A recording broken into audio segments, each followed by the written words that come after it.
Friends, welcome back.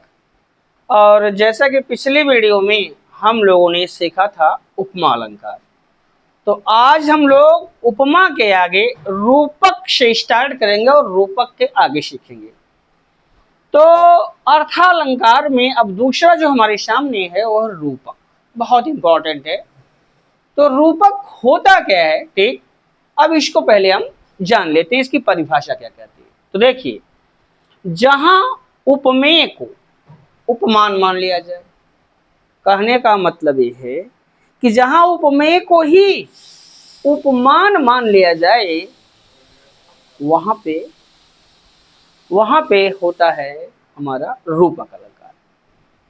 अथवा अब यहां कहता अथवा जहां उपमेय और उपमान में कोई भेद न बतलाया जाए, जहां उपमेय और उपमान दोनों मिलकर एक हो जाएं और उपमेय और उपमान में भेद कर पाना मुश्किल हो, वहां पर रूपक अलंकार होता है। अब यहां देखें, एक कुछ बहुत अच्छी परिभाषा है।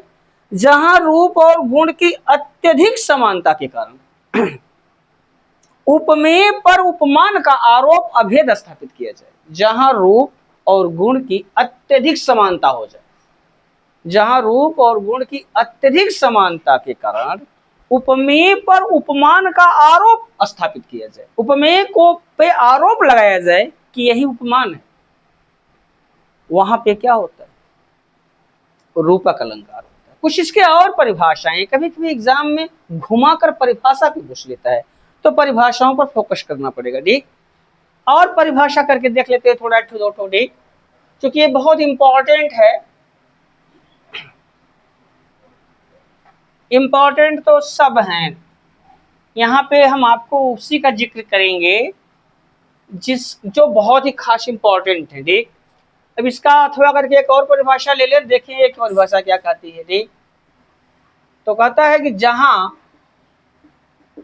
उपमेय और उपमान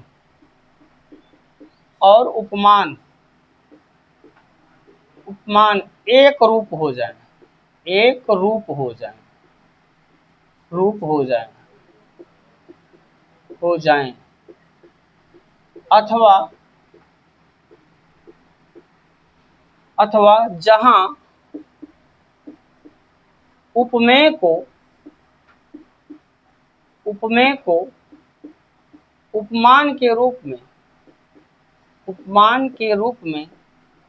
उपमान के रूप में प्रस्तुत किया जाए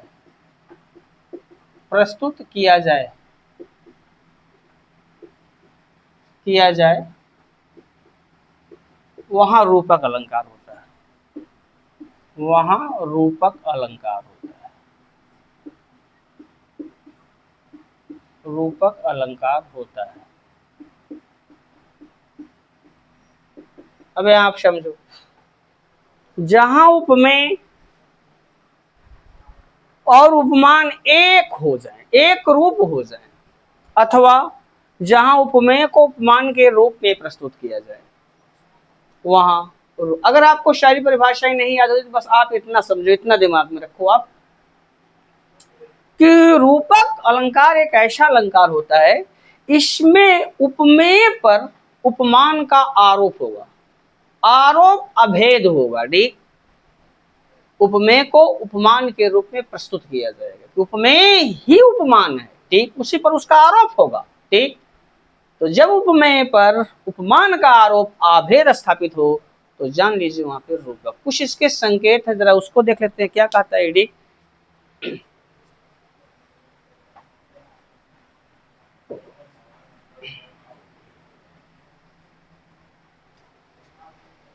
ये संकेत है, इसको देख लेते हैं। तो संकेत कहता है,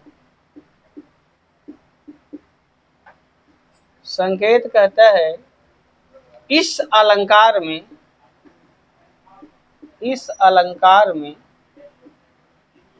साधारण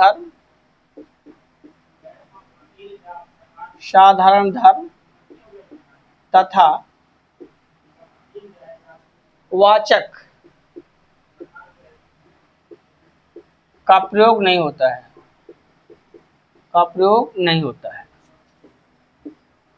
नहीं होता है, होता है। और उपमेय,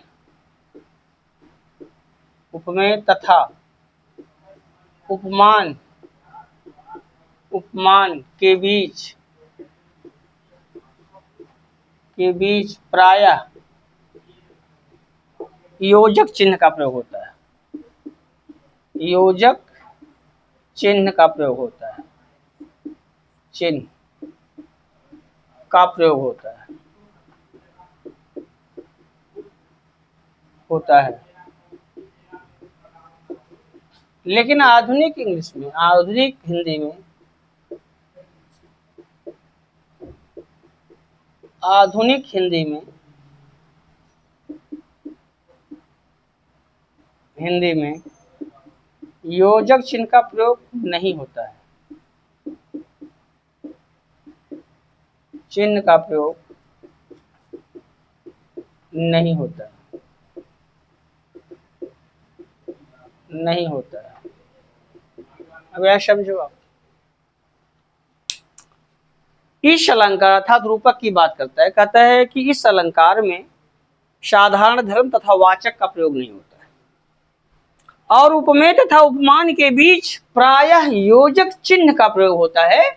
लेकिन आधुनिक हिंदी में अगर देखा जाए तो उपमेय और उपमान के बीच योजक चिन्ह का प्रयोग नहीं होता है। ठीक, अब इसका उदाहरण देखते हैं। तो क्या आपने देखा रूपक में उपमेय पर उपमान का आरोप अभेद स्थापित होगा, अर्थात इस अलंकार में उपमेय को उपमान मान लिया जाएगा, अथवा उपमेय और उपमान एक दूसरे कितने करीब आएंगे कि दोनों में भेद कर पाना मुश्किल होगा। तो याद रखिए वहां पे हमेशा आपको रूपक अलंकार होगा। ठीक, कैसे जैसे देखते,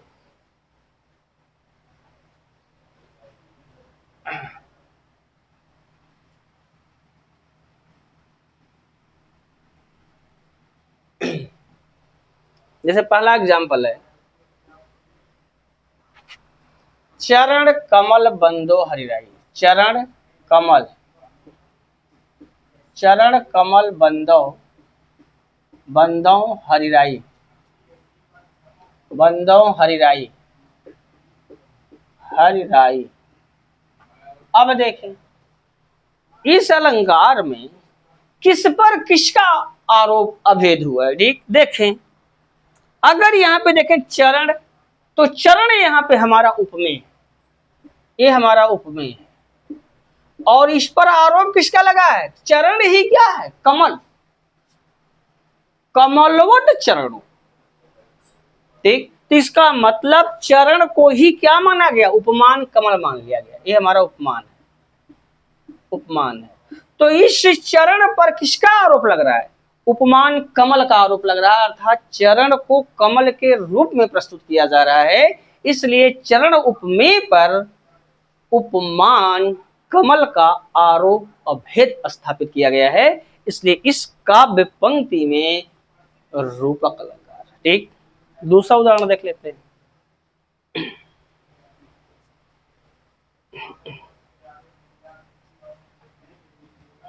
दूसरा है, मैया मैं तो चंद्र खिलौना लय हूं। मैया मैं तो, मैया मैं तो चंद्र खिलौना, खिलौना लय हूं, लय हूं। अब देखें मैया मैं तो चंद्र खिलौना लय हूं। अब इसमें देखें आप उपमेय कौन, ठीक, तो उपमेय हमारा चंद्र, चंद्रमा हमारा क्या है, ये हमारा उपमेय है, और इस पर आरोप किसका लग रहा है, उपमान खिलौने का, अर्थात चंद्रमा को ही खिलौना मान लिया गया है। कृष्ण भगवान छोटे हैं और चंद्रमा उदय हो रहा है, उसको देखते हैं, यशोदा से वो कह रहे हैं कि मैं यह उंगली पकड़ दिखा रहे हैं, ठीक, उंगली पकड़ के चंद्रमा को दिखा रहे हो, कह रहे चंद्रमा क्या है, प्रस्तुत विषय, ठीक, उसको इशारा करके उंगली से कह रहे हैं मैं तो चंद्र खिलौना लाया हूं, ठीक, मैं उस खिलौने को लूंगा। ठीक, चंद्रमा पर किसका आरोप लगा है, उपमान खिलौने का, अर्थात चंद्रमा को खिलौना उपमान के रूप में प्रस्तुत किया जा रहा है, इसलिए इस चंद्र पर खिलौना उपमान का क्या हुआ है, आरोप हुआ है। ठीक, आरोप अभेद हुआ है, इसलिए इस काव्य पंक्ति में वो रूपक अलंकार है। इसमें उपमेय कौन है, चंद्र, उस पर किसका आरोप लगाया जा रहा है, उपमान खिलौने का। ठीक, तो अब यहाँ उपमेय और उपमान, चंद्र और खिलौना दोनों एक दूसरे के इतने करीब आ गए हैं कि हमको पहचानने में प्रॉब्लम हो रही है। तो इसका मतलब चंद्रमा पर ही खिलौना उपमान का आरोप अभेद स्थापित हुआ है, इसलिए इसका वो पंक्ति में रूपक अलंकार। आई होप समझ में आ गया होगा। ठीक, चलते हैं आगे, तीसरा उदाहरण देखते हैं।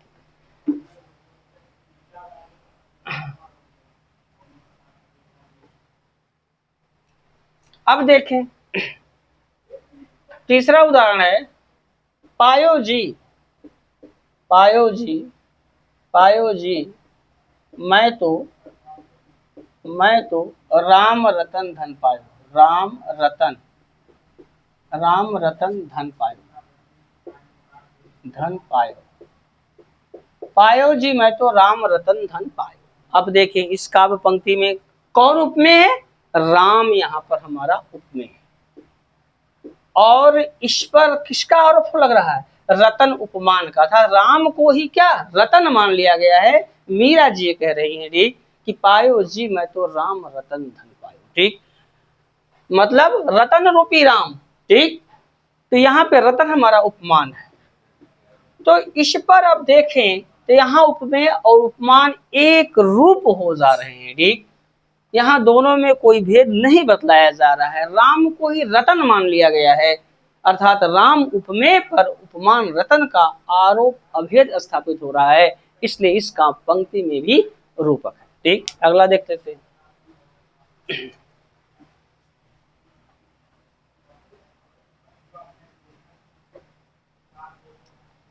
चौथा हमारा है, सिर झुका, सिर झुका तूने नियति की मान ली ये बात, नियति की मान ली ये बात, मान ली ये बात, स्वयं ही मुरझा गया, स्वयं ही मुरझा गया, मुरझा गया, स्वयं ही मुरझा गया तेरा हृदय जलजात, तेरा हृदय, तेरा हृदय, हृदय जलजात, जलजात। वे कहता है सिर झुका तूने नियति की मान ली ये बात, स्वयं ही मुरझा गया तेरा हृदय जलजात। ठीक, अब यहां देखिए, हृदय उपमेय, हृदय उपमेय और वो क्या हो गया, जलजात, जलजात का मतलब होता है कमल। ठीक, तो यहाँ जलजात हमारा उपमान है। ठीक, उपमान, तो कहता है तेरा जो कमलवत हृदय है, अर्थात हृदय को ही क्या मान लिया, कमल। ठीक, तो सिर झुका तूने नीति की मान ली ये बात, स्वयं ही मुरझा गया तेरा हृदय जलजात। ठीक, तेरा जो कमलवत हृदय है वो मुरझा गया। ठीक, तुझे बात माननी नहीं चाहिए थी। अब इस काव्य पंक्ति में क्या, हृदय उपमेय पर उपमान जलजात का आरोप अभेद स्थापित हो रहा है, इसलिए इस काव्य पंक्ति में भी क्या, एक इसका उत्कृष्ट उदाहरण यहाँ पे आप, पांचवा उदाहरण बहुत इंपॉर्टेंट है, जरा उसको देखते हैं। पांचवा एग्जाम्पल है, बीती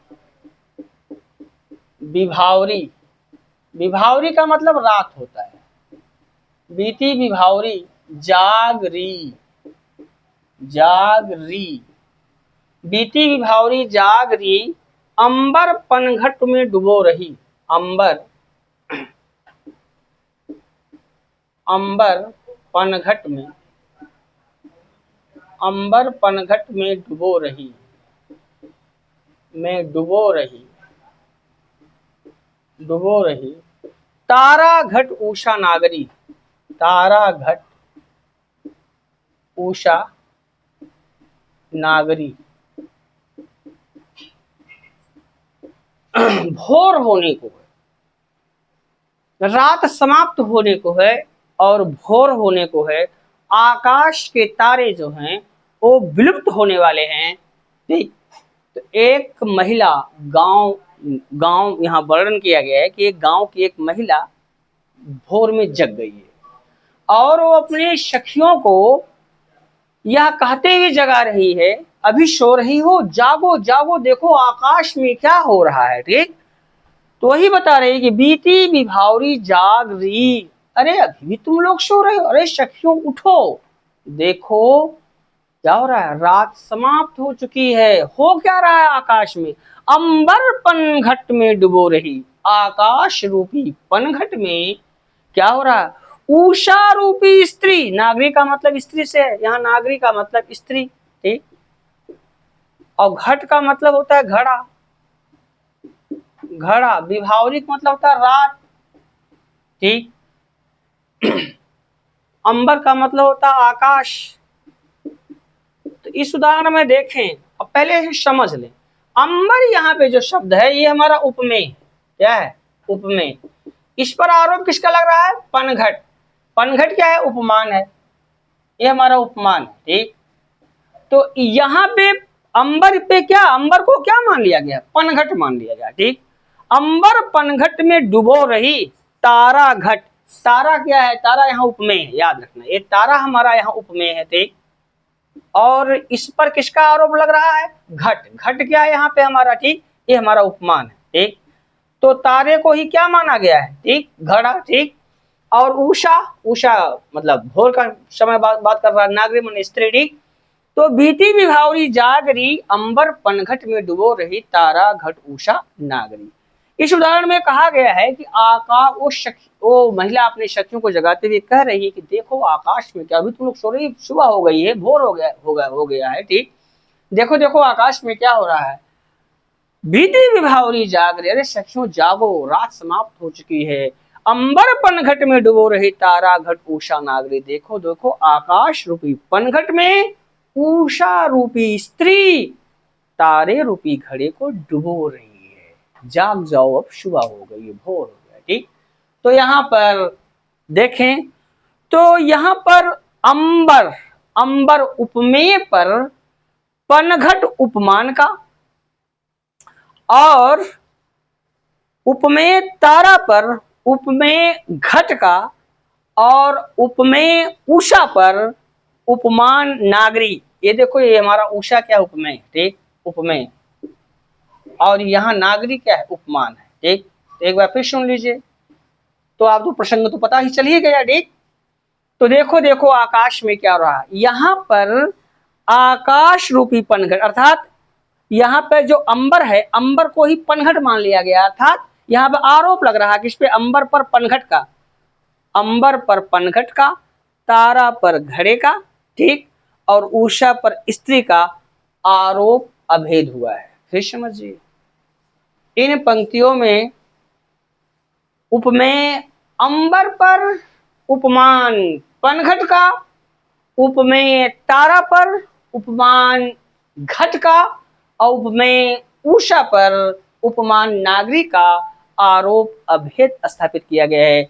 इसलिए इस पंक्तियों में क्या है, रूपक अलंकार है। आई होप रूपक अच्छी तरह समझ में आ गया होगा।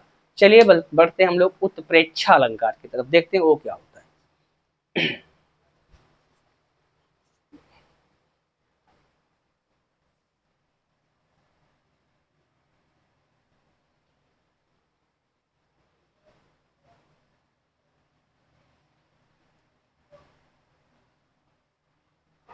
ये तीसरा हमारा आ रहा है, वो है उत्प्रेक्षा। ये तीसरा हमारा है, ये है उत्प्रेक्षा अलंकार। उत्प्रेक्षा, तो पहले आप समझो कि उत्प्रेक्षा का मतलब क्या होता है। तो उत्प्रेक्षा का मतलब होता है संभावना या अनुमान। इसका मतलब होता है अनुमान, अनुमान या संभावना, संभावना, संभावना, उपमान या संभावना। ठीक, उत्प्रेक्षा का मतलब होता है अनुमान या संभावना। इसकी परिभाषा देखें, तो परिभाषा ये कहती है जहां पर उपमेय में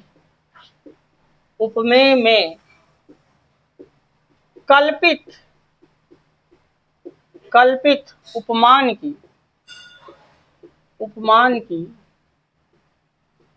संभावना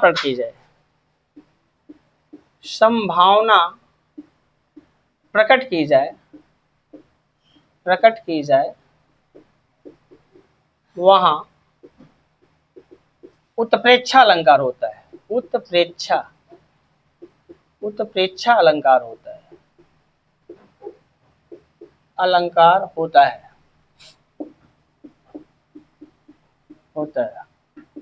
अथवा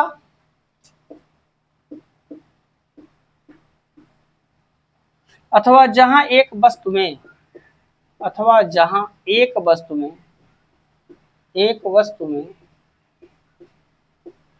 किसी दूसरी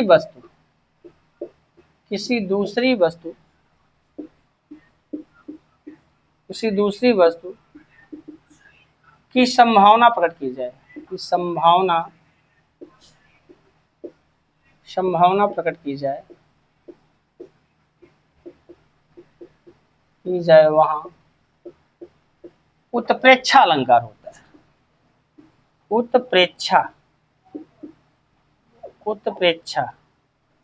उत्प्रेक्षा अलंकार होता है।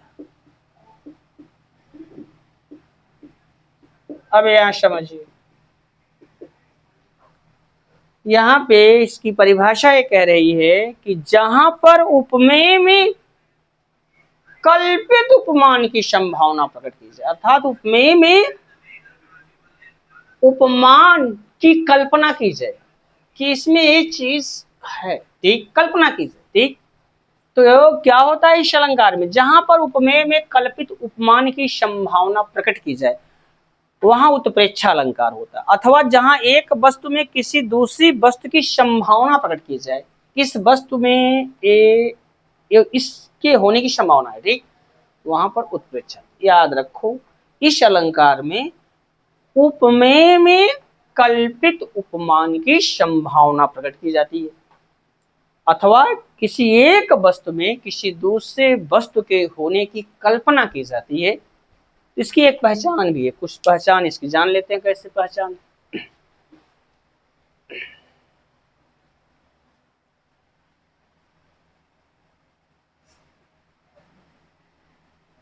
इसकी पहचान ये है, पहचान है इसकी, इस अलंकार में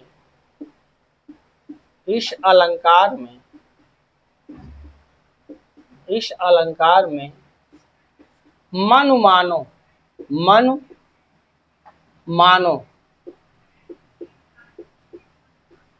जनु जानो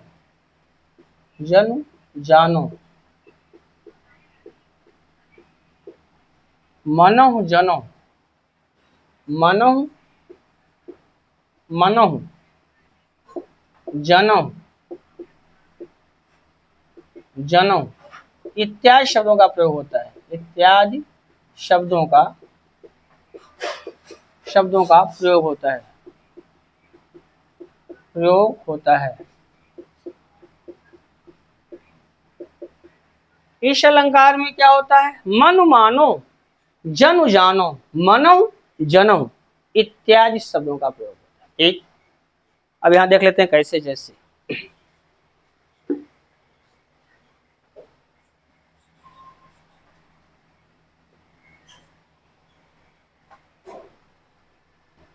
जैसे पहला उदाहरण यहाँ पे है, उष्काल मारे क्रोध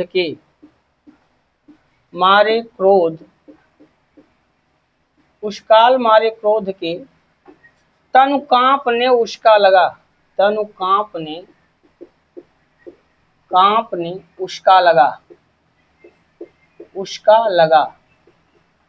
उष्काल मारे क्रोध के तनु कांपने उष्का लगा, मानो हवा के वेग से सोता हुआ सागर जगा, सोता हुआ सागर जगा, सागर जगा। अब यहाँ देखिए ये यति लगती है, याद रखना, जहाँ एक पंक्ति समाप्त होती है वहां पे ये लग जाता है यति का चिन्ह, ठीक। यति माने ठहराव होता है, रुकावट। जब क्या, जब कोई काव्य मतलब जैसे कोई चरण समाप्त होता है, जब एक चरण समाप्त होता है तो वहां पे जो हम थोड़ी देर के लिए रुकते हैं उसको हम यति बोलते हैं, छंद की चीज, ठीक। अब देखें उस काल में ये प्रसंग कब का है, प्रसंग तब का है कि जब अभिमन्यु का वध हो चुका है, ठीक, और जयद्रथ ने पीछे से निहत्थे अभिमन्यु पर के सिर पर गदा मार दी थी, ठीक। तो अभिमन्यु का वध हो चुका है, ठीक, और चक्रव्यूह की रचना हुई थी। तो दुर्योधन ने चक्रव्यूह की रचना तब की थी जब अर्जुन उपस्थित नहीं थे, और चक्रव्यूह का भेदन सिर्फ अर्जुन ही कर सकते थे, अर्जुन के सिवा कोई और कर नहीं सकता था। तो जब चक्रव्यूह भेदन का ऐलान किया गया दुर्योधन की तरफ से, तो उस समय अर्जुन उपस्थित नहीं थे, और जो युधिष्ठिर थे वो परेशान हो गए, निराश परेशान फ्रस्ट्रेट होके बैठे थे सिर झुकाकर। अब मन्नू 16 वर्षीय मन्नू आता है, बोला ताया जी आप निराश मायूस क्यों बैठे हैं। बोले अरे बेटे बात कुछ ऐसी है कि दुर्योधन ने चक्रव्यूह का ऐलान कर दिया है, ठीक, और उसका भेदन सिर्फ तुम्हारे पिता कर सकते हैं, बाकी कोई नहीं जानता। बोला मैं कर सकता हूँ, 6 द्वार तो मैं तोड़ सकता हूँ, ठीक। बोले तुम्हें इसकी जानकारी कहाँ हुई। बोले जब मैं माँ के पेट में था तो पिताजी चक्रव्यूह भेदन के बारे में माँ को बता रहे थे कि कैसे वो तोड़ा जाता है। तो 6 द्वार तक तो माँ जाग रही थी, 6 द्वार तोड़ना मुझे आता है, मैं पेट में ही सीख लिया था। लेकिन 7वां द्वार तोड़ने की जब बात आई तो माता जी को नींद आ गई और पिताजी ने वर्णन समाप्त कर दिया। तो 6 द्वार तो मैं तोड़ सकता हूँ, ठीक। तब भीम बोलते हैं 7वां द्वार तो मैं अपने गदा से तोड़ दूंगा, ठीक। अच्छा अब मन्नू चल गया, अब मन्नू 6 द्वार तो तोड़ दिया, ठीक, लेकिन 7वें द्वार को तो तोड़ने की बारी है तो उसको विद्या उसमें काम नहीं आई, जानता नहीं था उसके बारे में, और भीम प्रवेश ही नहीं कर सके, ठीक। और वहां पर निहत्था हो गया और 7 महारथियों ने मिल करके उस पर वार करना स्टार्ट किया, और वो तब भी क्या अपने रथ के पहिए को लेकर दौड़ रहा था, ठीक। और जब निहत्था हो गया बोला कैसा धर्म युद्ध हो रहा है, ठीक, कि निहत्थे पर वार हो रहा है, ठीक, अरे मुझे भी शस्त्र दीजिए इसके बाद मुझसे युद्ध कीजिए। लेकिन तब तक जयद्रथ क्या करता है, निहत्थे अभिमन्यु पर पीछे से गदा मारता, सिर पर वार कर देता है और अभिमन्यु वीर गति को प्राप्त हो जाता है। तो जब ये पता चलता है अर्जुन को, तो अर्जुन को जब पता चलता है तो एकदम लाल हो जाते हैं क्रोध से, ऐसे लगता है कि उनकी पूरी शरीर समुद्र हो गई हो, और जैसे समुद्र में सुनामी आ जाती है, ठीक, उसी प्रकार से क्रोध की ज्वालाएं भड़क रही हैं उनके अंदर से, और प्रतिज्ञा करते हैं कि सूर्यास्त से पहले मैं जयद्रथ का वध कर दूंगा, ठीक। तो यही पर प्रसंग है उस काल का मतलब जब सुनते हैं, ठीक, उस काल मारे क्रोध के। अब क्या यहाँ पे अर्जुन की बात की गई है, जब सुनते हैं कि मेरे पुत्र अभिमन्यु को जयद्रथ ने बेरहमी से मारा है, तो इसके बाद कहते हैं उस काल मारे क्रोध के तनु कांपने उसका लगा, ऐसे कांपने लगा मानो हवा की वेग से सोता हुआ सागर जगा, ठीक, मानो कि जो सागर शांत था उसमें तूफान आ गया और जिस प्रकाश की क्या बड़ी बड़ी लहरें उत्पन्न हो जाती हैं, ठीक उसी प्रकार से उनके शरीर में, ठीक, समुद्र रूपी शरीर में आग की ज्वालाएं भड़कने लगी, ठीक, मानो लगा यहाँ पे। तो यहाँ पर कल्पना की गई, ठीक, संभावना जताया गया, ठीक। यहाँ पर हमारा उत्प्रेक्षा अलंकार है। दूसरा उदाहरण देख लेते हैं।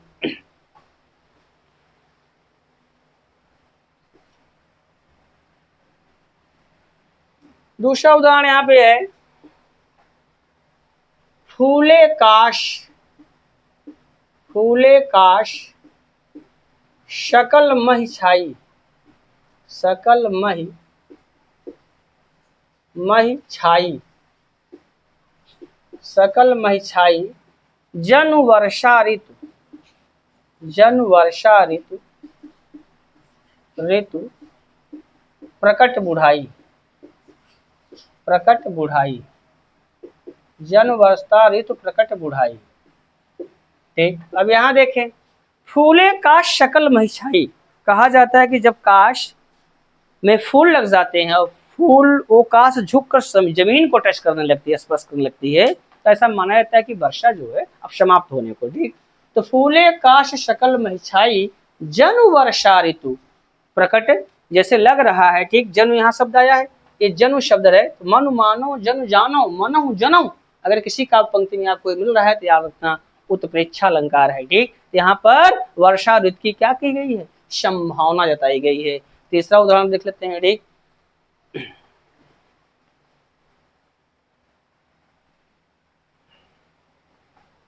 तीसरा उदाहरण यहाँ पे है, सोहत ओढ़े पीठ पर, सोहत ओढ़े, ओढ़े पीत पट, पीत पट, श्याम सलोने गात, श्याम सलोने, श्याम सलोने गात, गात, मनो नीलमणि शैल पर, मनो नीलमणि, नीलमणि शैल पर, शैल पर, पर आतप, आतप पर्यो, पर्यो प्रभात, प्रभात। अब यहां समझिए, शोहत मतलब सुशोभित होता है, ओढ़े का मतलब धारण किए हुए, ठीक, जो ओढ़े हुए हैं, पीत मतलब पीला होता है, पट का मतलब वस्त्र होता है। ठीक, सलोना मतलब होता है सुंदर, गात का मतलब शरीर होता है। ठीक, नीलमणि शैल, शैल माने पर्वत होता है, आतप का मतलब सुबह के समय की, ठीक, सूर्य की किरणों की बात करता है। ठीक, प्रभात का मतलब प्रातः काल की, आतप ने सूर्य की किरणें। ठीक, तो यहाँ पर तब का प्रसंग है कि एक कन्हैया जो कि सुंदर और आकर्षक हैं, उनका सुंदर जो शरीर है, उस सुंदर शरीर पर, ठीक, एक तो उनका सुंदर सलोना शरीर है, सलोना माने सुंदर होता है, और ऊपर से उन्होंने क्या धारण किया है, पीला वस्त्र धारण किया है। तो भगवान श्री कृष्ण के शरीर पर, सुंदर शरीर पर उनके द्वारा धारण किया पीला वस्त्र उसी प्रकार से उनको सुशोभित हो रहा है, जैसे लग रहा है कि मनो नीलमणि शैल पर आतप प्रयोग प्रभात, जैसे नीले पर्वत पर, नीलमणि पर्वत पर जिस प्रकार से सुबह के सूर्य की किरणें पड़ती है वो सुशोभित होता है, ठीक उसी प्रकार से भगवान श्री कृष्ण के सुंदर शरीर पर धारण किया गया वस्त्र, पीला वस्त्र, उनको उसी प्रकार से सुशोभित हो रहा है। अब यहाँ देखें, यहाँ पर मनो शब्द लगा है, मनो, ठीक, तो मनो शब्द लगा है तो याद रखिए यहाँ पर क्या, यहाँ पर हमारा हो जाता है उत्प्रेक्षा अलंकार। तो इस प्रकार से आपने सीखा उत्प्रेक्षा अलंकार। उत्प्रेक्षा में क्या होता है, उपमेय में कल्पित उपमान की संभावना प्रकट की जाती है। पहचान है इसके काव्य पंक्तियों में मनु मानो जनु जानो मनहु जनहु इत्यादि शब्दों का प्रयोग होता है। बेस्ट ऑफ लक, मिलते हैं आपसे अगली वीडियो में, तब तक के लिए विदा, बेस्ट ऑफ लक।